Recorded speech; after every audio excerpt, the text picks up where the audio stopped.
viewers, I'm your host Uzma Jafri with another episode of South Asia Focus. Let's begin the show. On March 10th of this year, the world received news of a surprising new geopolitical alignment in the Middle East. Saudi Arabia and Iran decided to re-establish diplomatic ties in a deal brokered by China, ending 7 years of estrangement between the two oil-producing giants. As Western powers have ceded influence in the Middle East and have focused their attention on the Russian-Ukraine war, a multipolar future is fast emerging as Asian economies and voices from the global south become more dominant.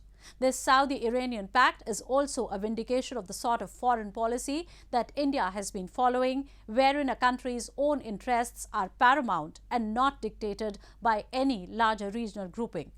Come with us as we look deeper into the shifting world order, the geopolitics behind it, and India's role in this fast-changing world.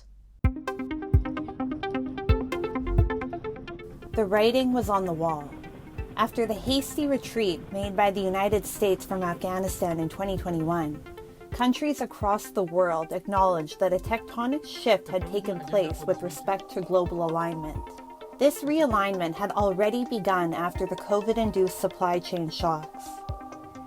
The sloppy, hasty withdrawal of a superpower from a country that was vulnerable to fanatics and drug overlords confirmed a shifting global geopolitical order.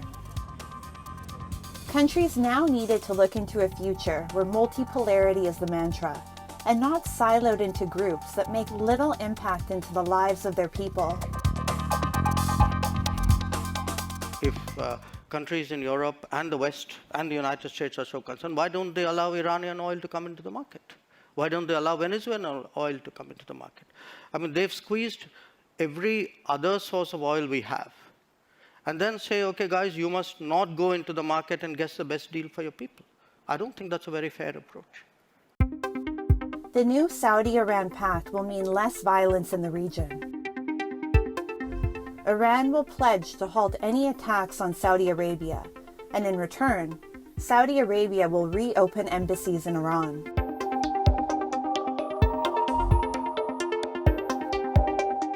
This is also a boon for Iran, as it reduces its international isolation and for greater peace in the Middle East region. It is critical to note that the Saudis went ahead with this deal, knowing that the United States and its allies have sanctions in place over Iran's civil nuclear program. Saudi Arabia has its own considerations. Its relations with the US have come under some cloud, come into a bit of controversy due to a number of reasons. One is that the US has stated earlier that it wants to redeploy some of its forces from the Middle East to the Indo-Pacific because of its rivalry with China. Second is that there were some issues pertaining to the involvement of the Saudi Crown Prince Mohammed bin Salman in the Khashoggi murder. So there were some statements by people in the Biden administration which have not gone down well with him.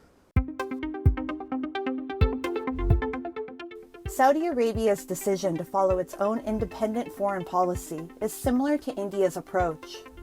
India has close links with countries like Russia and Iran, both under sanctions from the West. Somewhere Europe has to grow out of the mindset that Europe's problems are the world's problems, but the world's problems are not Europe's problems. With the Russia-Ukraine war refusing to abate and the world lurching towards an economic contraction, it is critical for countries to have their own independent foreign policy that puts its people and pragmatic relationships with its neighbors first and foremost. The Saudi-Iran pact shows that the arc of influence of Western powers is not the same as it used to be. With the burgeoning growth of the global South, voices that were part of a supporting act in the past are now finding themselves in a leading role. Multipolar groupings like the Brazil, Russia, India, and China, or BRICS nations as they are popularly called, are as important as the Quad grouping of India, Australia, Japan, and America. The one unifying thread in these groupings is the presence of India, evidence of a pragmatic foreign policy that is fast becoming a trend across the world. Moving on, people in Afghanistan never received what they anticipated prior to the Taliban return. While the security situation and the education have plunged to a point of no return, it is the unprecedented spike in the inflation rate following a severe shortage of essential commodities that have left the Afghans reeling and wondering what their future would be like. As the holy month of Ramadan set in, people said they were unable to meet their requirements. They accused the de facto Taliban government's mismanagement and its incapacity at getting themselves international legitimacy for the troubles they are facing at present. Have a look.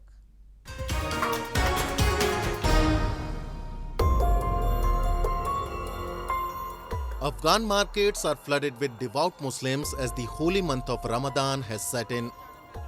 This is the month when people buy everything from dry fruits to a variety of foods to mark the festival in the right spirit. While a part of Ramadan month is dedicated to expressing devotion to God through fasting, the other part comprises of both preparing for the fast by consuming an adequate calorie diet before sunrise to breaking the fast with healthy, scrumptious dishes in the evening. The month-long festivities also bring along expenses that often go beyond regular family budgets. For people in Afghanistan, the timing of the month of Ramadan couldn't have been more inappropriate. It has become nearly impossible for the people to manage expenses in these times when the unemployment and inflation is rife and there is little to no money to splurge. Locals complain that the commercial aspect of the festival has got the better of traders and businessmen who have been brazenly indifferent to the financial crisis and are selling even Ramadan essentials at exorbitant prices. وسط جهان اسلام در رمضان مبارک تخفیف میه برعکس در افغانستان برعکس چیز هر جنس که به اصطلاح 300 سال 440 سودا میکنن یعنی این پیام است که باید ما شما الحمدلله مسلمان هستیم باید تر کوشش کنیم که خیر ما بر مسلمان برسه. On the other side, shopkeepers say that the economic crisis has hit them as severely as it has hit the common men and women. Shopkeepers say they themselves are disappointed as many people can't afford to have basic festival-related products. قدر اقتصاد مردم خوب نیست و تو که بلک خرید و فروش بود و مردم میخرید هر چیزا و رقمی نیست دیگه کار بار نیست زندگی مردم درست نیست.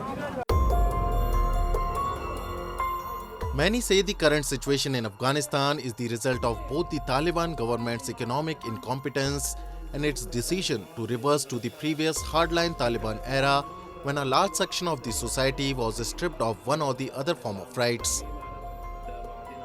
The international community has been reluctant to recognize the Taliban 2.0, which has halted a large number of assistance missions reaching the common man.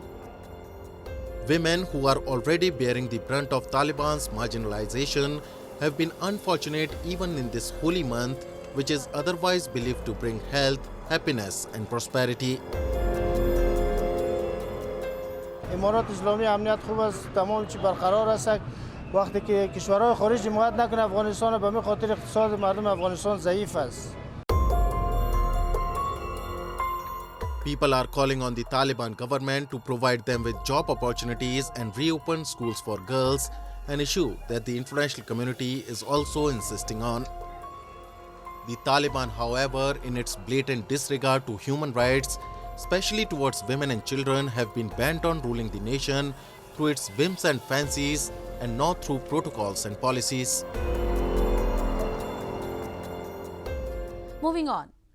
Even after close to 15 years of adoption of a democratic model, Nepal hasn't completely matured into a democracy. Instead of governing the country for economic acceleration and prosperity for people, power tussles and infightings have ruled the discourse in 15 years of Nepalese democracy. Forging and breakup of alliances is a recurring phenomenon in Nepal. Experts opine it is high time when Nepal takes adequate measures to course correct its discourse and prevent both political and economic collapse, which the country is staring at.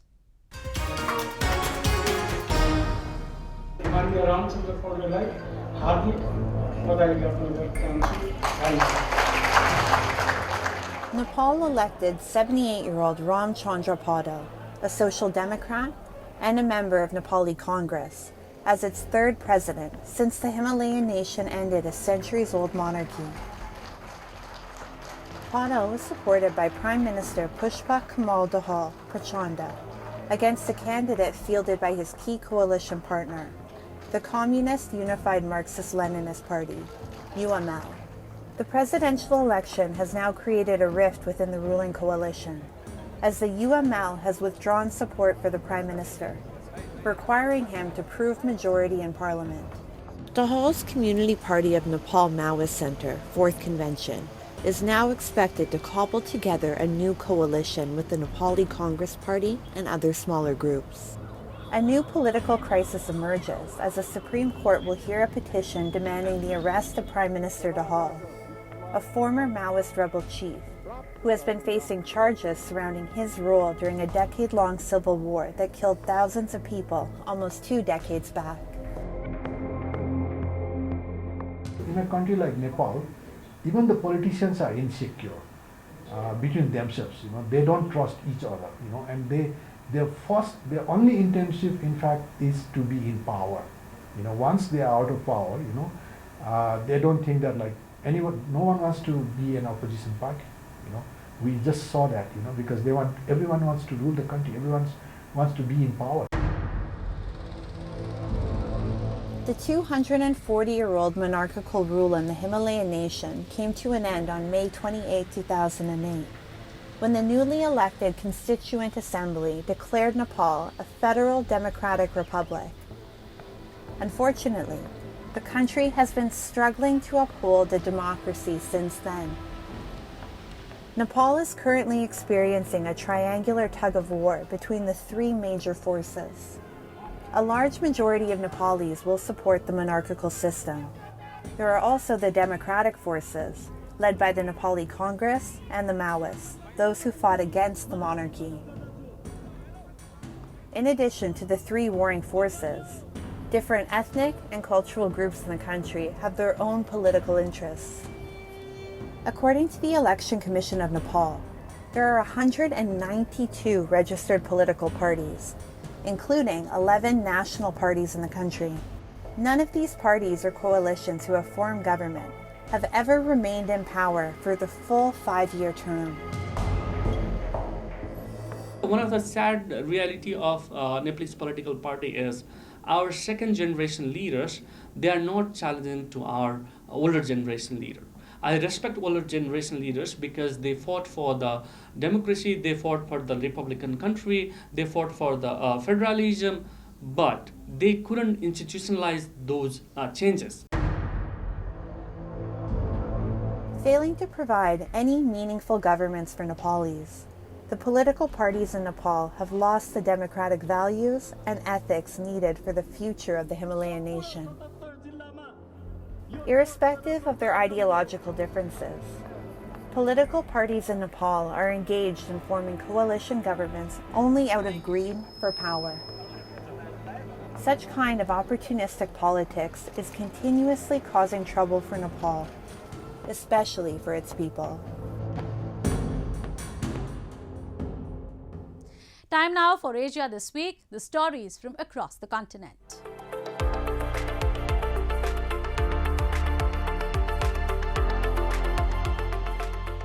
US and South Korean militaries conducted air drills as part of a joint field training exercise called Warrior Shield, the South Korean Air Force said this week. In video footage provided by South Korea's military, fighter jets including F-15Ks, F-35As and KF-16s were seen dropping various types of missiles and bombs which hit targets that exploded.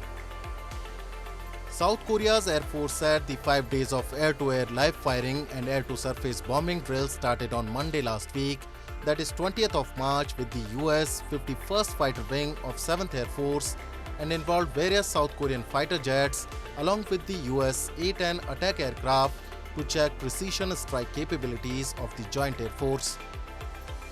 On Friday last week, North Korea's state media said the country had tested a new nuclear-capable underwater attack drone as leader Kim Jong-un warned South Korea and the US to stop their reckless anti-North Korea war drills.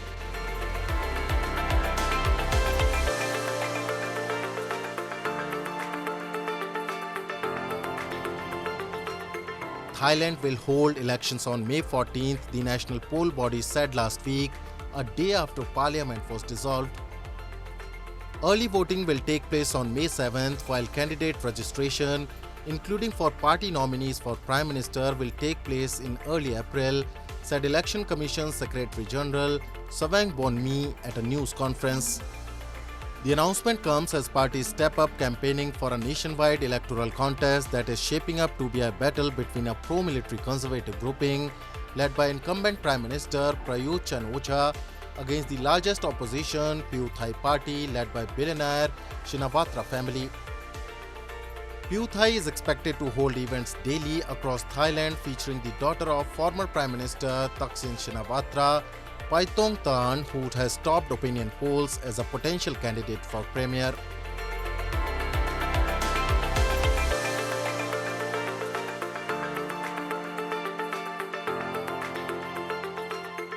Japanese and Polish prime ministers said this week that bilateral relations between two countries are strong and will develop in different fields.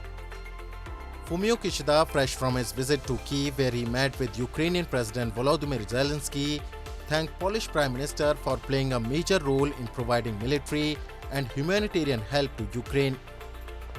Kishida's unexpected trip to Kyiv and Warsaw coincides with Chinese President Xi Jinping's state visit to Russia. Chinese President's visit to Moscow is very worrying. The China-Moscow axis is dangerous, said the Polish Prime Minister. Japan is due to host a G7 summit in Kishida's hometown of Hiroshima in May. Tokyo has continually voiced support for Ukraine and joined sanctions against Russia.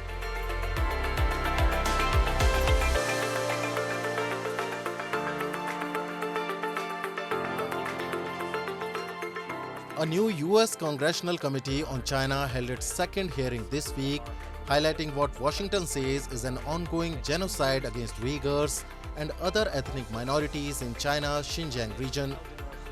Rights groups accuse Beijing of abuses, including forced labor, mass surveillance, and having placed 1 million or more Uyghurs, a mainly Muslim ethnic group, in a network of internment camps in Xinjiang. China vigorously denies abuses in Xinjiang and says it established vocational training centers to curb terrorism, separatism, and religious radicalism. The hearing is the latest in a series of events planned for the next 2 years, while Republicans control the House to convince Americans that they should care about competing with China and to selectively decouple the country's economies. Uyghurs say they are made to spend years in camps where they face abuse and forced patriotic education. The US government and parliaments in Britain, Canada, and other countries have described China's birth prevention and mass detention policies in Xinjiang as genocide. A United Nations report last year said China may have committed crimes against humanity in the region.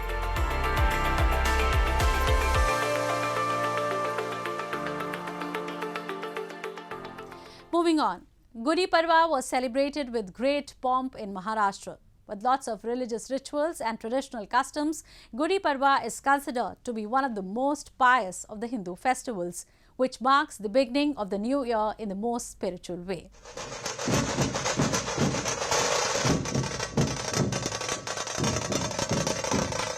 Celebrants gathered in Maharashtra's Nagpur to celebrate Gudi Padwa, a day that heralds the arrival of spring.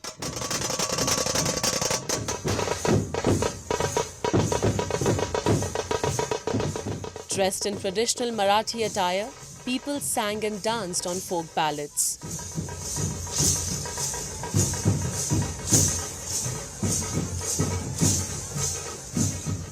Lajim, a form of dance performed by women, enthralled the atmosphere with its rhythmic sound.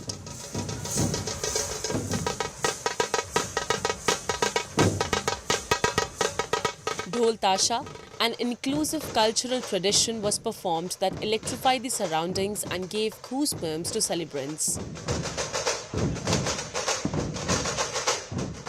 बहुत अच्छे तरीके से कर रहे हैं, सुबह से आए हैं और सुबह से एंजॉय कर रहे हैं और आगे भी करते रहेंगे और ऐसे ही सबने करना चाहिए. Like every Indian festival, each element of Gudi Padwa also has its own speciality. Gudi, which is made of bamboo sticks, ornamented with a piece of colored silk fabric. It is then covered with a garland of flowers. The kalash, a vessel of silver or copper, is capped on it. Mythos say the festival of Gudi Padwa is associated with the day Lord Brahma created time and the universe. Some believe that the day commemorates the coronation of Rama in Ayodhya after his victory over Ravana. Chhatrapati Shivaji, the great warrior of Maharashtra, first started celebrating Gudi Padwa after his victory. According to our Maharashtrian culture, Gudi Padwa is the first day of our calendar. So we celebrate it as our new year. So while celebrating this, we make it a point that we celebrate it in the morning with our entire family. As you can see, our entire families, we have come here with our entire families, with our elders, with our kids. So it's a social function for us and we really enjoy it. Gudi Padwa was celebrated with pomp in other parts of Maharashtra. A large procession was carried out with a big Gudi. On this day, deities are invoked for blessings, Gudi is raised to ward off evil, and everyone enjoys the day. With India being primarily an agrarian society, celebrations and festivals are often associated with the change of seasons and the sowing and harvesting of crops. And Gudi Padwa is one of them. With that, we come to the end of this week's episode. See you next week. Goodbye and take care.